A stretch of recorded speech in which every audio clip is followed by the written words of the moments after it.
My friends, welcome to London. Welcome to the O2 Arena. Now, you're probably going, Simon, this is live ups and downs. It's very boring. Well, I'm a very boring man. But I got invited to be here as media, which I think is the first time I've done it in the UK. That may be true. I mean, the first time I was an extra and people got mad at me. But when you do media, it's very nice as well to be invited to the press conference. Tony Khan, like I say, is very kind and he gives you a lot of his time. So it's now 1:27 a.m. So surprisingly, it is just me that is awake in Greenwich, North Greenwich to be precise, in London. But I will say this, and I'm going to spam this clip everywhere, so I may as well put it. I did ask Mercedes Moné about the breakfast food trouble she's been having in the United Kingdom because I'm a hard-hitting journalist. Tony Khan very nicely said, Mercedes, you should answer his question because he's very popular on the internet. So for all the people that get mad at me, the head of AEW, and that's right, I'm never giving him a down again. You can get mad about that in the comments. But listen, the ups and downs train doesn't stop. We have media passes. We are allowed to film right here. So we'll just have a nice chilled one, which I know a good portion of you like because you don't really like the rowdiness and you get a little bit upset, which I can understand. However, I will say this to give you some headlines. The crowd I thought was phenomenal. It is legitimate. That is the largest ever amount of wrestling people to watch a wrestling show in the O2 Arena, which is brilliant. It's brilliant for professional wrestling, and professional wrestling is what I love more than anything else in the world, apart from my mother, obviously, although sometimes it's touch and go. And I think we should celebrate that. I understand it's going to cause more tribalism, but I thought the fans in there, it was a long old show, right? And we're going to talk about that in just a second. But they stayed alive. By that final match, which was that crazy 10-man cage thingamajig, people were going crazy. There was an insane pop for Hangman Adam Page and MJF, which was essentially the semi-final. So if you were there and you did make that noise, you did create this atmosphere, of course you're going to get an up, right? I thought it was very, very cool because people do get tired. I did as well. I'm a very old man, so I do understand. But also, as you know, if you watched the show before, we're just calling them Edge and Christian because I'm going to make that mistake anyway. So I may as well say that now rather than go, oh, Miller, you said the wrong name. I know it's Adam Copeland and Christian Cage. But they were taking on Kip Sabian and Luchasaurus. My favourite thing about this match was twofold. One, Christian now has asshole in his Titantron. I don't know where that came across on TV. But there was only one heel in this match. It was Kip Sabian. Luchasaurus was beloved. Even when he faced off as Christian Cage, which I did appreciate AEW doing, because that was the story before we got a kind of bit wishy-washy with who's a heel and who's a babyface. And Adam Copeland, obviously, was so over, and so Kip Sabian just bumped his ass off and sort of became, I don't even know what you could call it, the pseudo-heel, the pseudo-bad guy, the villain of the piece. And listen, I talked about it, I'll talk about it here again. I totally understand that the Edge and Christian reunion, it was rushed. And I had people message me go, well, who cares? We just wanted to get there. I'm not saying there's anything wrong with that. I am saying that I have more faith in AEW and those two especially. But at the end of this and at the start of it, they were having all the fun in the world. Of course they won after this really cool double spear, which I'm sure they've done before and I totally forgot. But they get the win. Adam Copeland wants to give Christian the hug, but he says, no, let's do a handshake instead. So I think what we've decided, and I do understand this after watching Adam Copeland's recent interview, maybe this is the last time he's ever going to fight in London. He wanted to do it against his best friend. And I understand when you're watching it on television, it's the story that's the most important thing. But sometimes it's nice to remember about the human side of wrestling, because nobody seems to do that in the content creation space. And that makes me feel warm and fuzzy in my tum-tum. I'm giving it an up. I knew it was an up right away, because Christian had come out and he was leaning on the ropes being all grumpy, trying to ignore the fans. And Adam Copeland came behind him and did the exact same face. I'd missed this. I mean, I think they did have a slight reunion in 2010. We're talking about 2001 stuff here, or 1999, whatever the flub it was. I thought it was awesome. As I did Takahashi versus Carl Fletcher for the TNT title. Now, I will give a little down in here to kind of represent a few things. There was no jeopardy in this match. Even though the crowd, once again, was amazing, nobody thought the TNT title was going to change hands. It would have been ridiculous if we had pulled the trigger on that. So not doing it was the right thing, but I kind of felt you could sort of figure out who was going to win and who was going to lose in most of the matches. Sometimes you just want that little thing in your tootsie toes where you don't know. But man, fair play to Takahashi, who just decided, I'm in London, I got a sold-out crowd. He had the time of his life. He was wearing the best shorts I've ever seen. So we had a technical hitch. I have no idea what I was talking about. I do know I was talking about Carl Fletcher and Takahashi. Carl Fletcher was in the press conference, which is why it was cool to go there. He's a very humble human being. And I've told this story before. It's very nice to me in 2019 when I was starting as a pro wrestler. But it was just a really, really cool match. The finish was awesome. There was like a brainbuster tease and they went right into the brainbuster. What I would love, and AEW doesn't necessarily always do this, but I think we've got some time before All Out, well, a good month anyway. I think we should get Carl Fletcher into another feud as soon as possible. Really build something there because I think you can give him more promo time. And as we'll get to, the Tom Callis family is bigger than ever. I like this for what it was. In fact, I actually thought they did. We had another tech glitch, so I'm not even going to kayfabe this at 1:36 a.m. It was good. It was a solid match. I think this is a bit too harsh, but if you came to me and said you didn't feel like it was... No, that is too harsh. If somebody said to me they didn't think it was on the level of a normal AEW pay-per-view, I think I could see where you're coming from, but I also think you'd be massively unfair. I'm giving it up. You'll be surprised to hear. This is we have the four-way for the TBS title. People were so mad at me about this. It was Mercedes Moné. I've got this. Is how tired I was. Mercedes Moné versus Mercedes Moné. Apparently, Alex Windsor versus Mercedes Moné versus Bozilla. I know her name. I can't say it now because I'm too tired. I can't say.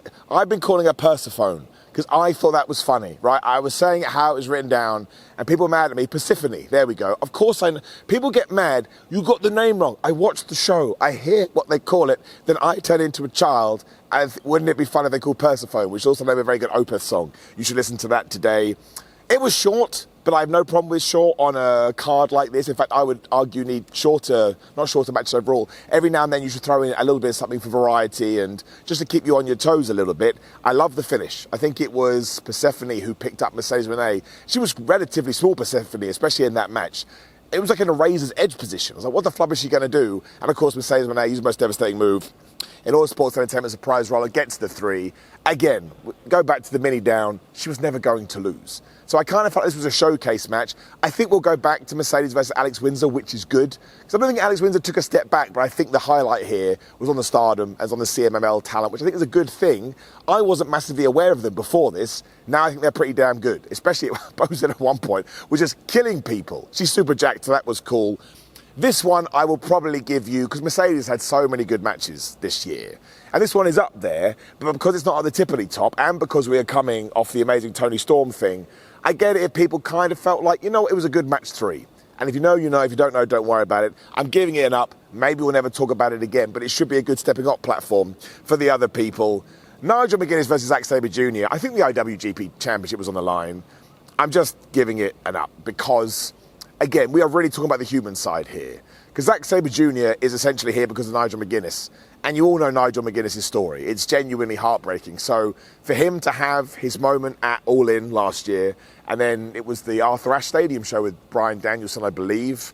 My brain is sort of playing tricks on me. And then to do this against the guy that he basically inspired. And they did a Tech Wrestling Classic. Whether you like Tech Wrestling or not, it doesn't matter. That's why Johnny Saint was in the video beforehand. Again, Google Johnny Saint today because it's now 1:38 in the morning. I don't want to bore you with old school UK wrestling knowledge.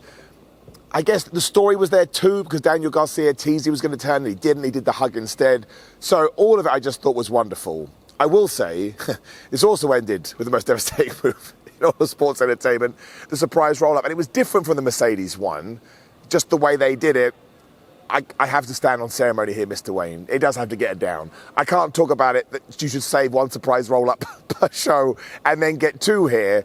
It was probably because I was live in the crowd and everybody was so into Nigel McGuinness, to the point Zack Sabre Jr. got some boos, which is wonderful. So I throw my little down in there. Overall, it's getting it up. And again, it's arguably not a match maybe I would ever watch again in terms of what they did in the ring, even though it's ridiculous and how they do that I will never know. But for the vibe, the atmosphere, and just the sheer love for Nigel McGuinness and the look on his face, you can't beat that, man. That's pro wrestling. What do the nerds say? It's not about the moves, it's about the emotion. It's how they make you feel. That's when we got the Jamie Hayter return pop. Essentially, who was it? It was Queen Aminata and Tekla continued their crazy brawl. Out came the Triangle of Madness, and then, yeah, Jamie Hayter made a return. One of the biggest pops of the night. You give it an up. You don't need to overthink these things. The simple things are always the ones that work. When it could be my favourite match of the evening just because it was so crazy. It was the Hurt Syndicate versus FTR versus Brodito, or Bambrodo as I like to call them. Now listen, Brody King and Bandito won the tag team championships. I thought that was wonderful. I mean, they have come together. People have liked them. No matter what was on the piece of paper when they started the tag team tournament, go with the vibe, go with the feeling, go with the crowd. Everybody wanted this. And of course, people love FTR. I think people had realized the Hurt Syndicate were going to lose, given that it was a triple threat. And we'll get to that again in just 1 second. It was the right call to make. Even if it turned out they made this call halfway through the match. I'd be like, yes, that's the way, that's the direction of travel. I don't think we changed on the belt on this show. So one title had to change hands. So that gets it up. And listen, some of the crazy spots when Bandito went to do the jumping fall-away slam and Dax slipped. Everyone in my section thought they were dead. Thankfully, they're okay, because I saw Dax walking around backstage, so he's alive and still bald, of course. I think the way we got rid of the Hurt Syndicate, I don't know how it translated to TV, so take this as a ups and downs from live in the O2 Arena. No one knew what was going on. Nobody saw them take their masks off. I believe it was Ricochet and the Gates of Agony. They just had New Japan stuff on. No problem with those guys getting into it, not for the tag team titles, because let's get the Gates of Agony over. I have to give it a down. It was just so confusing, and nobody knew what was going on. And yes, people messaged me going, oh, sorry, but they screwed up the finish. They did screw up the finish. Maybe it was the referee, maybe it wasn't. We're human beings. I'm not going to sit here and rag on things like that. I think it's ridiculous. I think it ignores all the other amazing stuff they did do. This match was a barrel of fun, especially live, and because people were so desperate for Brody King and Bandito to do, well, what they did and get the victory. And I got a massive soft spot for Brody King, who always gets himself in these positions. He never becomes a champion. He did it here. It gets an up. And I think that's why it was one of my favourite matches, even the bit towards the end, which was a farce. That's too strong. It wasn't a farce. It was nuts, right? It was shenanigans central. I liked it. And I get to the shenanigans in a minute, actually. I'll say that till the sub-main event, or whatever we're calling it. Swerve versus Okada for the Unified title. I'm convinced now Swerve Strickland is just a man when it comes to big-time performances. He never loses. I thought Okada was good here as well. It does sound like Swerve has a torn meniscus or a bad knee, so he's legitimately going away for a while. And we played into that. Basically, Okada was working over his leg. Like the finish. Big fan of the finish. It was essentially Swerve had it won. He went for the house call. He missed. He landed on his leg. Okada finishes him off. I think it was the Rainmaker. I believe that's the case. Yeah, it was the Rainmaker, 1, 2, 3, or 1, 2, 4, as I wrote here. I love it when wrestling companies do this. We've talked about it. We didn't need any nonsense on the outside, no silliness that I do love, but I don't need it all the time. It was Swerve had overextended himself. Well, you're just going to walk in. Are you okay? Hey, dude, you good? Thank you very much, man. I love you. And you. But we have to go on a date first, so remember that. Okay. I literally thought that was someone who had come to troll, so I apologise to that man. I was on guard already. You've seen them before, right? The drunks, and that man is definitely drunk. Maybe I've just slandered him, or libel. It's slander, I believe. But the point is this. It was a really, really solid match. It was worked. It was like a New Japan show, and then you got a very, very distinctive winner at the end. And it had to be Okada, especially if Swerve's going away. And I think he is, because afterwards, right, let's get through this. Okada busts up his knee on Simba the Steel Steps, right? So that's another nod, wink, he's going away. Then all of a sudden, Wardlow returns. I was like, what? He kills a bunch of security guards who, of course, were useless. This is after Prince Nana had come down to chase Okada away from a pipe. So Nana gets it as well, when after Wardlow gave him this crazy powerbomb to one of the extras, I suppose it was. Takeshita walks out with the rest of the Don Callis family, and Wardlow has joined the Don Callis family. Now, the issue we have to talk about here is what the flub is going to happen come Christmas, right? Who do you buy presents for? Where they sitting around the table? We have no idea, because that is now getting NWO levels. I saw some negativity towards that, but mostly I think I'm just happy that Wardlow is back. I think he's been gone for about a year. Does he get lost in the shuffle in this position? Because some people mentioned Josh Alexander. I'm not going to make wild, sweeping statements at the moment. I'm going to focus on what we did get. Really loved the match. Again, it just felt like an IWGP. I'm going to beat you, you're going to beat me. And even though Okada is a heel, he does some stuff where he's cheating. Not really at the same time, right? It's somewhere in the middle. So I'm going to give it an up. I think it's perfect for Wardlow to return on a show like this, because everybody was dialed in. How you doing, buddy? You good? Take care of yourself, man. Because everybody was dialed in. Everybody wanted something like this. And I think you did need more surprises. So it ticked that box, which brings me to Athena versus Toni Storm. This was a really, really good match. I don't think they hit the level that they probably can do. I believe there'll be a rematch at some point. And essentially, Athena just jumped into a chicken win. After we had distraction, interference, and confusion, the boards ain't going to work today, but we did get that by Billy Starks when Mina Shirakawa ran out to chase her away. Here's my thing. You're not going to agree with me? That's cool. That's what the comments are there for. I think this was the time to put the belt on Athena. Really get over the magical contract that she was cashing in. Guys, good to see you. CM Punk's there. Lovely, man. I'm okay. 7 out of 10, some would say. He called me a legend, if you don't hear. But, you know, I'm decent. I'm average. But I just think you could have done it. Toni Storm could have won it back next week. She could have won it back at All Out. It continues the feud. It really establishes Athena, who's now on AEW. Love you as well. Lots of love today, which is nice. A lot of dinners I'm going to go on soon. But I think that I know we did the tag team titles, but I honestly think we could have done this one here. Tony's held it for ages. Billy Starks could have done something. Mina could have come out and caused, oh no, I did an accidental thing, and you could do Mina versus Toni Storm. I don't think that would have been the worst thing in the world either. So the match was good. I'm giving it an up. I think this was a missed opportunity to shock people and really get over the magical cashed-in contract, which Tony Khan talked about in the press conference. I guess I was the first person in the world to hear this. When it comes to them going forward and MJF, you have to give a week's notice so we can promote it and get excited about it. Really good idea. Big fan of that. And that's why you want this thing to feel like a big deal. It's not massive, but I think a little bit of a mini down there. I would have done the title change. But again, I'm not booking the show, which is probably a good idea. MJF versus Hangman for the World Championship. I have 1, 2, 3, 4, 5, 6, about 42 notes. Let's talk about it. I don't know why I made this many notes. It was excellent. These two guys have phenomenal chemistry. I'm going to put it up on it right now. I can watch them fight all day. Hangman Adam Page comes across like such a cool babyface. MJF is such a jackass that it makes me so happy. He's so happy to be the butt of the joke. Always happy to sort of be the punchline even after he's on an offensive flurry. My issue was, and I could be wrong, the stipulation, of course, was the belt can change hands on a DQ, the belt can change hands on a count-out. Sometimes the referee wasn't doing the count-out. At one point, MJF had thrown, and it kind of got away with this one because the chair was just there as an object. He'd thrown Hangman Page into a chair, and the referee didn't start counting, and MJF wasn't in the ring going count, count, count.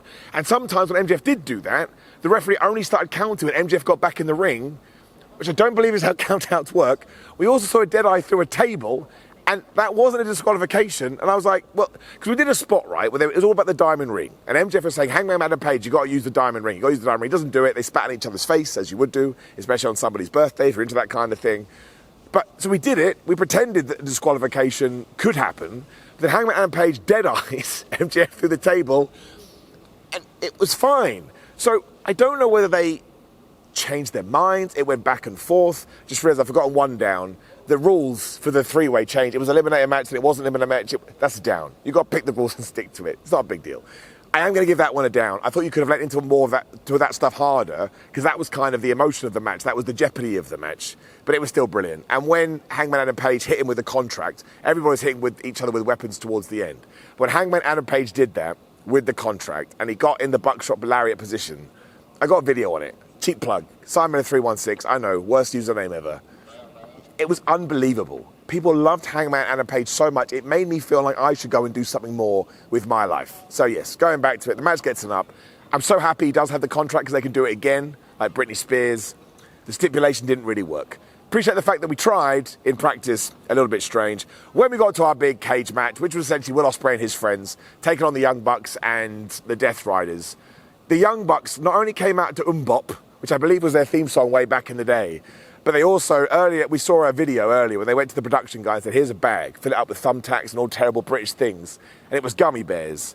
They sold the gummy bears like they were thumbtacks. That gets it up. Goofy wrestling for life in the main event. Of course, the big thing was Will Ospreay's neck, which tied into the story at the end. He did a moonsault off the top of the cage. I could not believe it. I genuinely hope he's okay. And he did get assaulted afterwards and stretched it out of there. So let's just send all the best love to Will Ospreay. It does sound like he's having neck surgery. That's the important stuff. Stupid wrestling, we love it, but it's the most important of the least important things.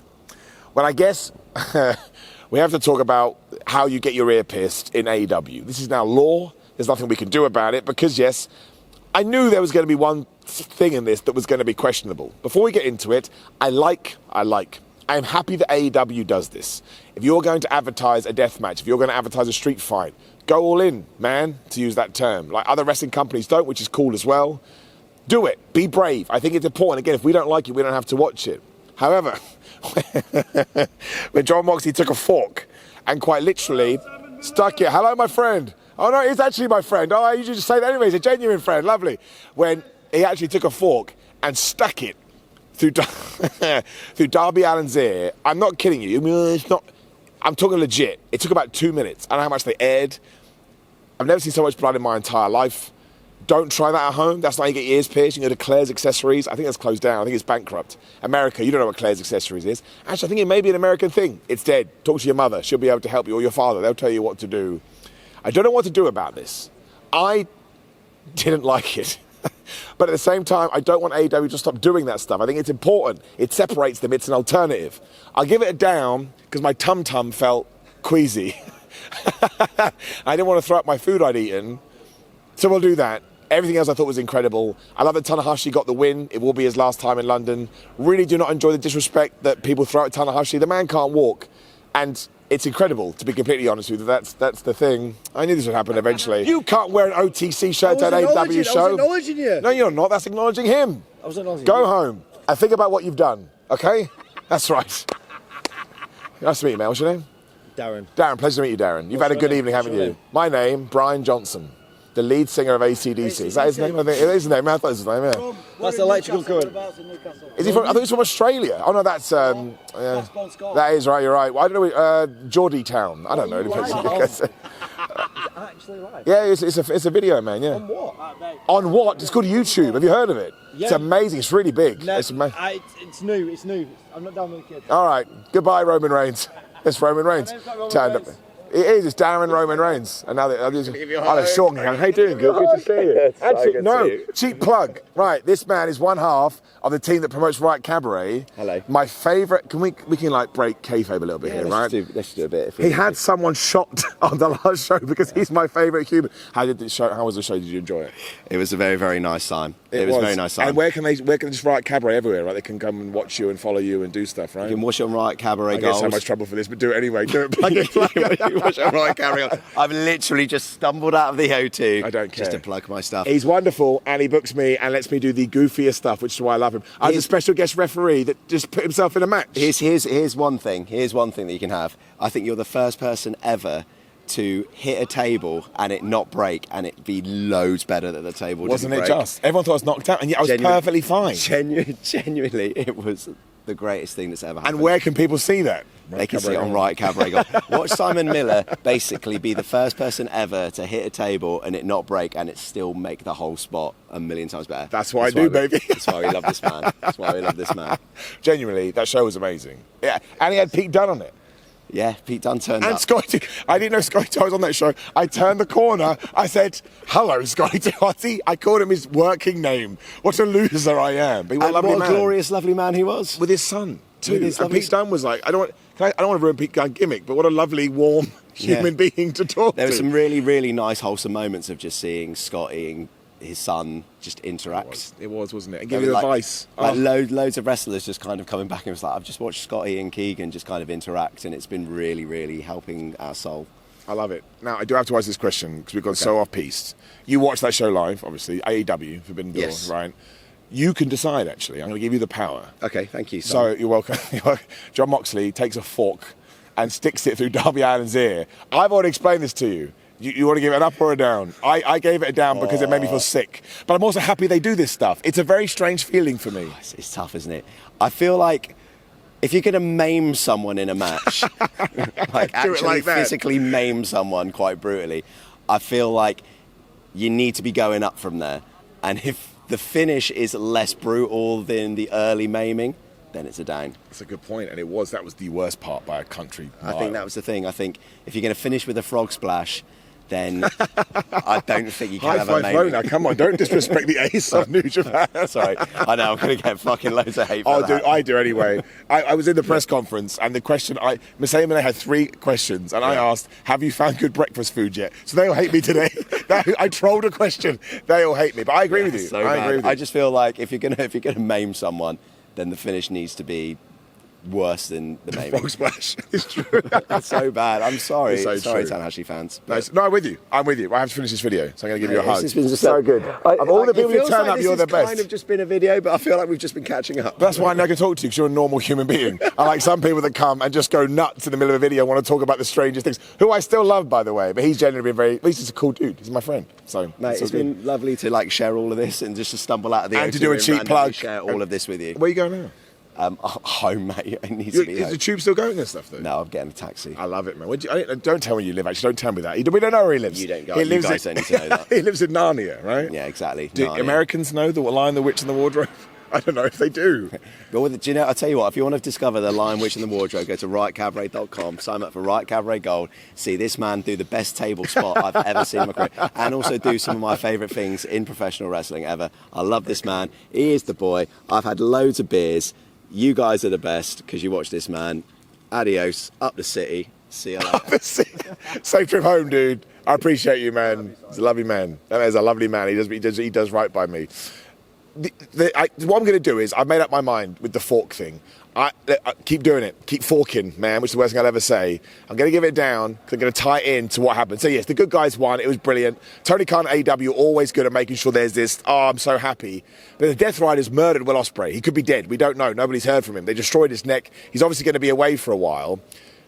This was after the match, right? Everyone was celebrating. All the bad guys got in the cage, and none of the good guys got in the cage. They were shaking the cage, and Darby Allin was sticking a kendo stick. Everyone in my section, this is why I'm banged to rights here, was shouting, "Just climb the cage." Not one person. The ops ran down. No one had the idea to climb the cage. Now, I get it. It made for an amazing visual. The fans were into it, which is all that matters. It's also 2 plugs, 2 equal potato. It made no sense. Those two things together are going to get down. Keep doing the ear thing. Thing's important. The overall, it's going to get an up. I really like the weird New Japan fence cage thing live in person. I didn't think I would. Here's all that matters, right, as we get onto it. The overall show gets an up. Of course, I'm buzzing off adrenaline. If you feel differently, you can let me know in the comments below. Sorry, this one's a bit budget, but again, I have to go home and edit at like 3 in the morning. And I'm resting at progress tomorrow. By the time you see this, maybe I won, maybe I lost, I don't know. Like the video, share the video, subscribe. Next time we're here, we'll try and get some fans. Or we won't. I quite like this. Thought it was nice with random cameos from good people. Keep enjoying wrestling, because again, it's there for fun. Otherwise, you're wasting your life. Or maybe you're not. Only you can decide that. I'll see you soon.